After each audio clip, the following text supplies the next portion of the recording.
Wilmington, once North Carolina's largest city and home to a thriving African-American middle class, would become the site of the only violent overthrow of a city government in the history of our country.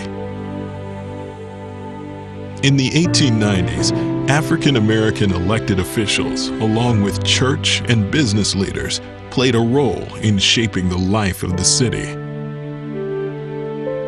Across the state, populists had joined with Republicans, black and white, in a fusion movement to defeat candidates of the predominantly white Democratic Party.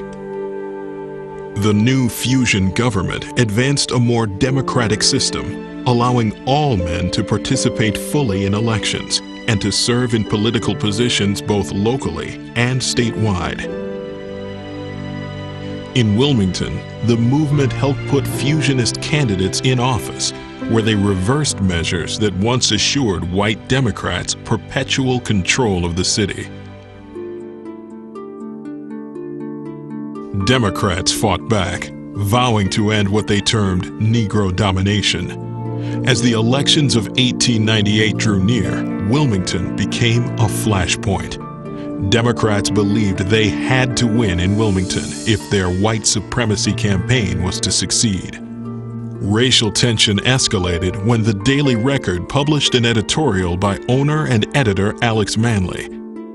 Responding to a speech by Rebecca Felton, a white Georgian who advocated lynching to protect white women from black men, Manley argued that white men had been pursuing relationships with black women for generations, and that some white women chose to be with black men. The white response was furious. Events in Wilmington soon turned violent. The day before the election, Wilmington Democrat Alfred Moore Waddell delivered a public threat. If you find the Negro out voting, tell him to leave. If he refuses, shoot him down in his tracks. We shall win tomorrow if we have to do it with guns. On Election Day, threats and intimidation by whites suppressed the black vote. Democrats won posts in Wilmington and also regained control of the state legislature. In Wilmington, prominent white leaders made the most of their political victory. Though the next election for the mayor and the board of aldermen was still months away, these men decided not to wait. They intended to purge the city government of black leaders and any support for black leadership. They gathered at the courthouse to announce a white Declaration of Independence. We do hereby declare that we will no longer be ruled and will never again be ruled by men of African origin. Among the requirements was that Alex Manley stop printing his newspaper and leave the city. To enforce their demands, the white men established a committee of 25, led by Waddell. They demanded a response from black leaders by 7:30 the next morning.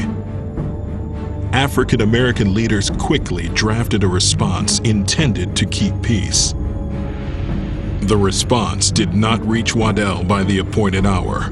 He joined a gathering crowd at the Wilmington Light Infantry Armory, where shouts rose for a march on the Daily Record office.